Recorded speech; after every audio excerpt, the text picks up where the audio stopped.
நிறைய விவசாயி இறந்து போயிருக்காங்க.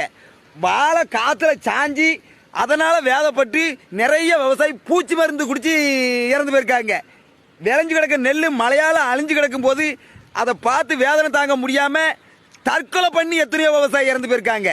அவங்க குடும்பம்லாம் நடு ரோட்டில் நடு தெருல தான் நிற்கும் கடனால. அதை பற்றி பேச யாருமே அன்னைக்கெல்லாம் இல்லை, அதை பற்றி பேசுறதுக்கு இன்னை வரைக்கும் யாருமே வரல. இன்னைக்கு கள்ளக்குறிச்சியில் கள்ளச்சாராயத்தை குடிச்சு அத்தனை பேர் இறந்தாங்க. அவங்க குடும்பத்தை பற்றி இவ்வளவு பேசுதிய, சட்டத்துக்கு விரதமா கள்ளச்சாராயத்தை குடிச்சிட்டு அதை மட்டும்தான் பேசுதிய.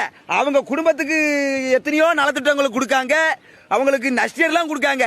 எத்தனை விவசாயி கடன் தொலை தாங்க முடியாம வெளியே சொல்ல முடியாம தற்கொலை பண்ணி செத்துருக்கான். அவன் குடும்பம் நடு ரோட்ல நிக்கி. அன்னைக்கு இதை பத்தி யாராவது ஒரு வார்த்தை பேசலாம்? பேப்பர்ல வந்திருக்கு. தோட்டத்தில் விவசாய வேலை பார்த்துட்டு இருக்கும்போது கரண்ட்ல அடிபடி செத்து போயிருவாங்க நிறைய பேர். உயிரை பணைய வச்சுதான் அவ்வளவு பேர் ராவும் போகணும் விவசாயி வேலை பார்க்கான்.